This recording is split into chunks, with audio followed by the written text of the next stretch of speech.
Buenos días, somos el grupo 2 de cirugía y tenemos el placer de presentarles nuestro caso clínico: adenocarcinoma colónico moderadamente diferenciado invasor en masculino de 38 años.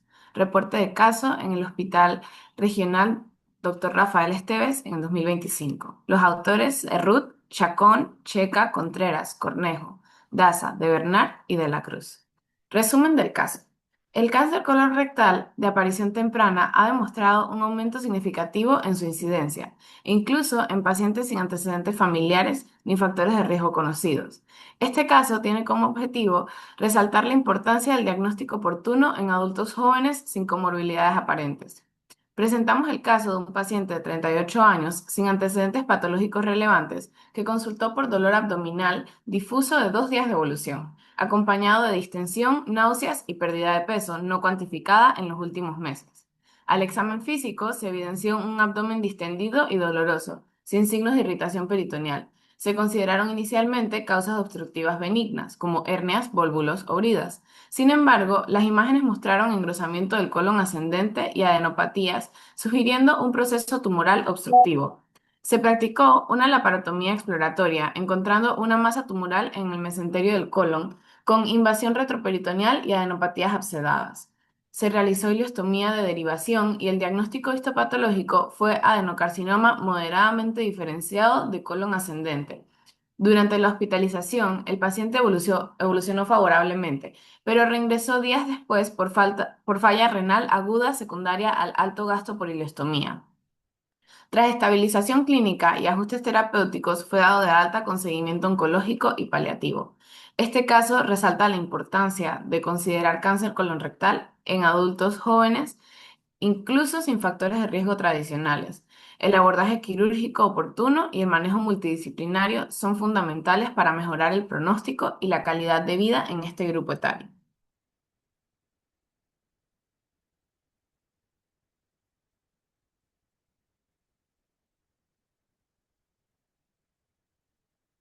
La introducción del caso. El cáncer colorectal representa una de las principales causas de mortalidad por cáncer en todo el mundo. Históricamente se ha vinculado con personas de edad avanzada, pero en los últimos años ha surgido un preocupante cambio en su perfil epidemiológico: el incremento persistente en casos de cáncer colorectal de aparición temprana, es decir, en individuos menores de 50 años. Este fenómeno ha generado inquietud en la comunidad médica debido a los diagnósticos tardíos, mayor agresividad tumoral y un impacto considerable en la salud, la economía y la vida social de adultos en plena etapa productiva. En este marco adquiere especial relevancia por su curso clínico silencioso, la carencia de antecedentes genéticos y la urgencia quirúrgica ocasionada por la obstrucción tumoral. Además, subraya la importancia de mantener una alta sospecha clínica, incluso en poblaciones tradicionalmente no consideradas de riesgo. El caso trata de un hombre de 38 años diagnosticado con un adenocarcinoma de colon derecho, obstrucción intestinal y afectación mesentérica y retroperitoneal.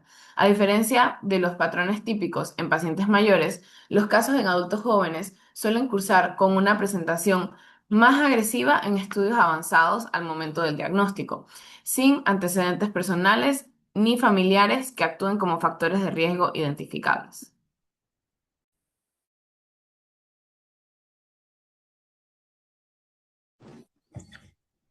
Información del paciente. Es un paciente masculino de 38 años procedente de Agua Dulce, soltero, el cual acude el día lunes 24 de marzo del 2025 al Hospital Regional Dr. Rafael Esteves por historia de 2 días de evolución de dolor abdominal difuso de intensidad 7 días, asociado a distensión abdominal, náuseas y pérdida de peso no cuantificada de más o menos 3 a 4 meses de evolución. Niega fiebre, vómitos y cambios en los hábitos intestinales. El paciente niega antecedentes personales patológicos, intervenciones quirúrgicas previas y reacciones alérgicas a medicamentos, alimentos o agentes ambientales. Asimismo, niega consumo de tabaco, alcohol u otras sustancias psicoactivas, así como antecedentes familiares de enfermedades hereditarias o crónicas de relevancia clínica. Niega uso de medicación de forma diaria. Al examen físico, el paciente se encuentra alerta, orientado en tiempo, espacio y lugar, caquéxico y cooperador durante la evaluación. Presenta una presión arterial de 110 sobre 70 milímetros de mercurio, una frecuencia cardíaca de 75 latidos por minuto, una frecuencia respiratoria de 20 respiraciones por minuto y una saturación de oxígeno del 99% aire ambiente. El abdomen se encuentra distendido, doloroso a la palpación, no depresible y con presencia de ruidos hidroaéreos conservados. En las extremidades no se evidencia edema y el llenado capilar es menor a 2 segundos. En la evaluación neurológica, el puntaje en la escala de Glasgow es 15 sobre 15. Donde podemos ver en la tabla número uno, podemos ver la línea del tiempo, donde podemos ver que en diciembre del 2024 empezó lo que viene siendo la pérdida de peso. El 22 de marzo iniciaron los síntomas y el 24 de marzo es cuando el paciente acude a urgencias. En cuanto a la evaluación diagnóstica, al ingresar al cuarto de urgencias se le realizaron laboratorios como hemograma, química general, medición de enzimas hepáticas, bilirrubina, tiempo de coagulación, pruebas rápidas de VIH y VDLR, las cuales se pueden observar en la tabla número 2, los laboratorios de ingreso. Debido al estado nutricional del paciente, se sospechó que coexistiera una enfermedad de base no diagnóstica. Es por esta razón que se le realizaron pruebas de VIH y VDRR, las cuales resultaron negativas y se descartaron estos diagnósticos. También se le realizó una serie de abdomen agudo, la cual podemos ver en la imagen número uno, la cual evidencia dilatación de asas intestinales y escalera junto con niveles hidroaéreos.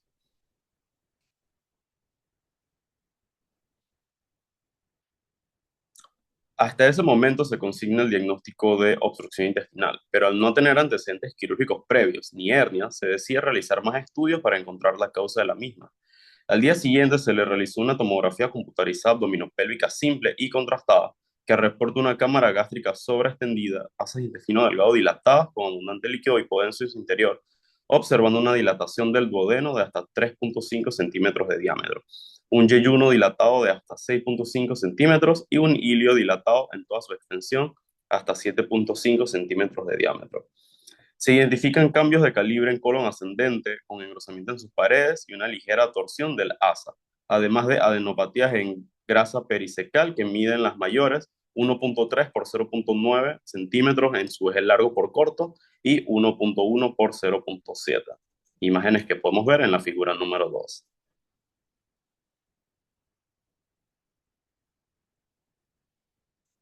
Características pronósticas. Los estudios de imagen del paciente revelaron un patrón obstructivo, cuya causa subyacente seguía siendo incierta. Dado que el paciente era joven, el pronóstico inicial se consideró favorable. Para abordar la situación, se optó por la cirugía como procedimiento tanto diagnóstico como correctivo. Sin embargo, hallazgos posteriores durante la cirugía provocaron un cambio total y desafortunado en el pronóstico, iniciando un pronóstico desfavorable.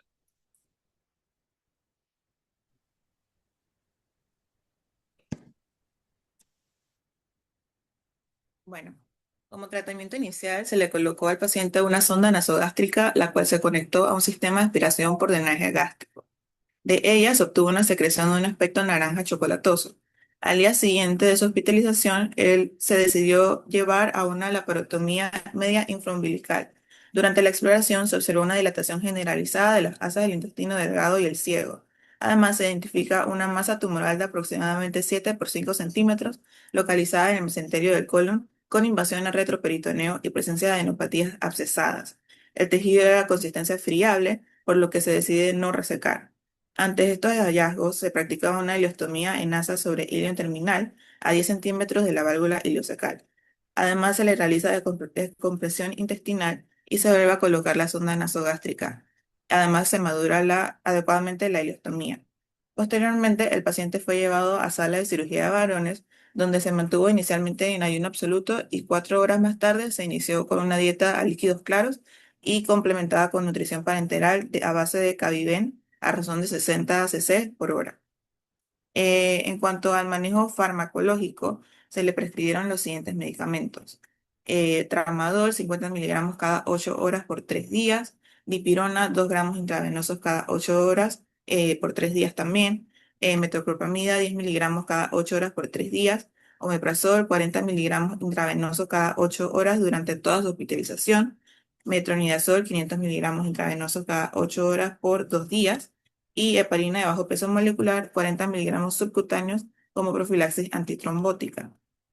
Es importante señalar que estos medicamentos, como el tramadol y la dipirona, se mantuvieron disponibles para el paciente durante el resto de su hospitalización en caso de dolor.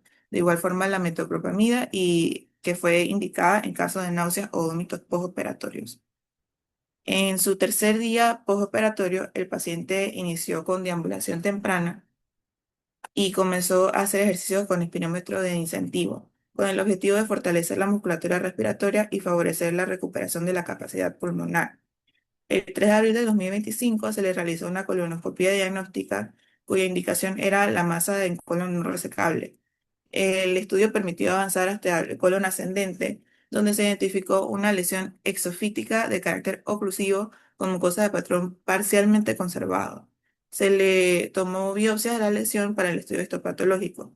Adicionalmente, también se observaron erosiones aftosas pequeñas en el colon transverso y descendente. En el segmento rectal evaluado, la mucosa se encontró con un aspecto normal y no se evidenciaron hemorroides durante la retroflexión. El diagnóstico de trabajo en este caso fue tumor en colon ascendente oclusivo, a descartar neoplasias de colon versus inflamatorio. El seguimiento del paciente se mantuvo con el paciente se mantuvo con una actitud cooperadora, siguió las recomendaciones médicas y se le llevó un balance hídrico estricto por su ileostomía y se le realizaron laboratorios donde no se observaron algunas anormalidades.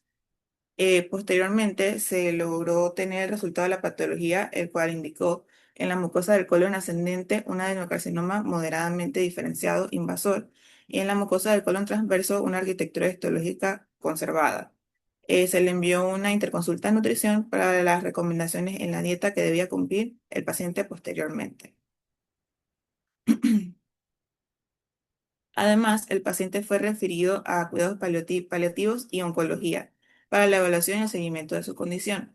Antes del ingreso se le indicó los cuidados y manejos de su ileostomía. A pesar de que el paciente siguió todas las recomendaciones médicas, él reingresó el 10 de abril con historia de debilidad generalizada asociada a polidipsia, además de presentar un alto gasto de la ileostomía y una falla renal aguda. Se le realizaron laboratorios de rutina, los cuales podemos ver aquí hasta la número 3, y de ellos destacan valores anormales en varios parámetros, especialmente en la creatinina y los electrolitos. El paciente fue canalizado para iniciar una hidratación intravenosa y se hospitalizó para llevar un balance hídrico estricto y vigilar el gasto fecal de la ileostomía. Entre los medicamentos que se le indicaron está la loperamida clorhidrato, comprimido de 2 miligramos vía oral cada 8 horas, el Cilium 7 gramos hora sueño, el omeprazol 40 miligramos intravenosos cada 24 horas por los días de hospitalización, el metronidazol 500 miligramos intravenosos cada 8 horas por 2 días, y el racecadotrilo, cápsulas de 100 miligramos cada 8 horas por 5 días. Para este momento, el paciente está con dieta corriente astringente, baja en grasas y con Banatrol un sobre 2 veces al día. La dosis y frecuencia de la loperamida y el Cilium cambiaron según el gasto de la ileostomía y la textura de las heces. Al final, la dosis de loperamida fue de 2 cápsulas cada 6 horas y el Cilium fue de 7 gramos cada 3 veces al día. Los laboratorios del 15 de abril mostraron una creatinina en 1,1 y la corrección de los electrolitos, por lo que se le consideró dar egreso al día siguiente.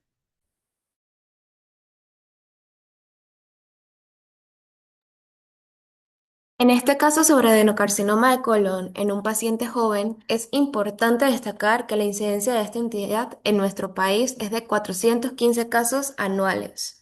En los últimos años, esta ha ido en aumento en rango de edad desde muy tempranas en menores de 40 años y en personas entre 50 y 59 años, siendo el tercer tipo de cáncer más frecuente en nuestra población. En cuanto a la presentación clínica, el paciente mostró dolor abdominal difuso de 2 días de evolución, distensión abdominal, náuseas y pérdida de peso desde 3 a 4 meses, lo cual sugiere una obstrucción. Negó fiebre, vómitos y diarrea, y esta presentación coincide con lo presentado en la literatura para cáncer colorectal. En pacientes jóvenes presenta características propias. Tiende a tener un comportamiento más agresivo, suele diagnosticarse en etapas tardías y comúnmente se localiza en el colon izquierdo o el recto. Esto último difiere de este caso, en donde el primario se encontraba en colon ascendente. Respecto a los factores de riesgo, tenemos que este aumenta con la edad. En pacientes jóvenes, la poliposis adenomatosa familiar asociada a mutaciones del gen APC es el síndrome hereditario más reconocible. Además, se incluyen otras variantes de líneas germinales. Sin embargo, a pesar de que los antecedentes familiares son algo más común en pacientes jóvenes, no son suficientes para justificar el aumento preocupante de casos. Más del 80% de los cánceres colorectales en menores de 50 años no parecen estar asociados con factores hereditarios. Los factores de riesgo atribuidos a todas las edades son obesidad, tabaquismo, consumo de alcohol y carnes rojas o procesadas.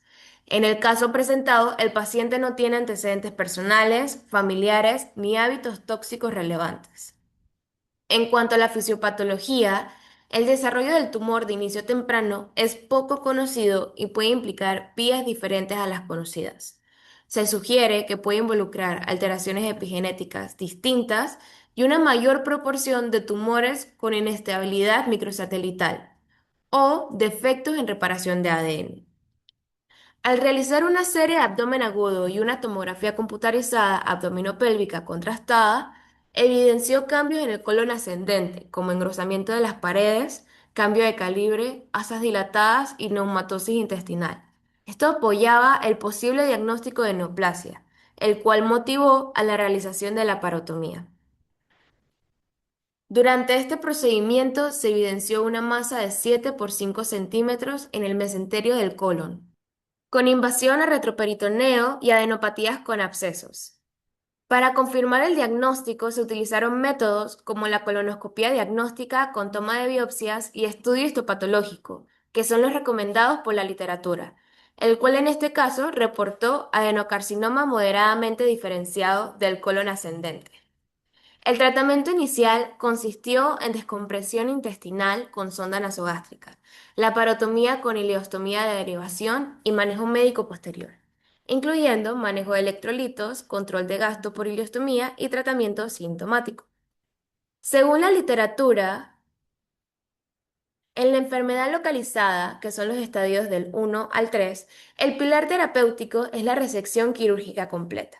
En tumores T4, como el del caso presentado, se ha demostrado que la combinación de cirugía y quimioterapia adyuvante mejora significativamente la supervivencia por cáncer en comparación a la cirugía sola. La quimioterapia adyuvante basada en fluoropirimidinas u oxaliplatino está indicada especialmente en pacientes con factores de alto riesgo de recurrencia, como obstrucción tumoral, invasión linfovascular o escaso número de ganglios evaluados. En enfermedad avanzada o metastásica, el tratamiento se enfoca en la terapia sistémica, ya sea en forma de quimioterapia convencional o combinada con agentes como docetaxel, dependiendo de las características del tumor y del estado funcional del paciente. La incorporación de regímenes combinados ha mostrado beneficios en la tasa de respuesta tumoral y en la supervivencia a mediano plazo, incluso en enfermedad localmente avanzada no metastásica. En nuestro caso, la presencia de invasión retroperitoneal, adenopatías abscesadas y deterioro del estado general sugiere una enfermedad localmente avanzada con pronóstico reservado. Factores pronósticos adversos incluyen estadio T4, pobre diferenciación tumoral, invasión perineural y respuesta inflamatoria peritumoral. Por ello, se hace imprescindible el seguimiento oncológico estrecho y un abordaje multidisciplinario tras la estabilización clínica.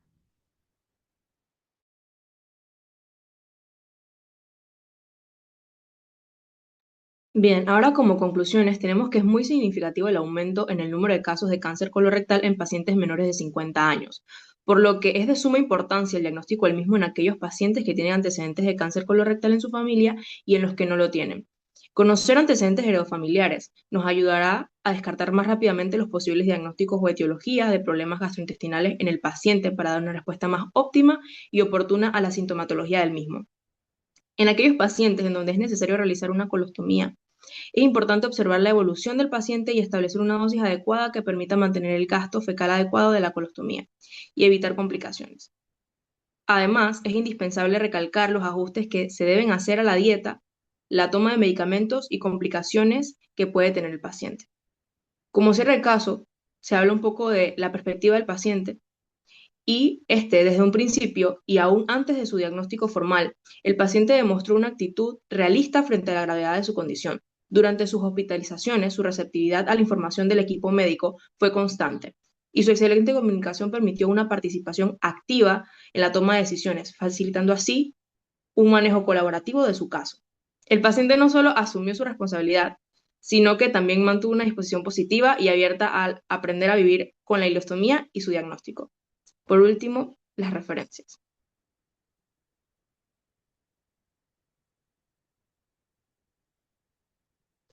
Listo.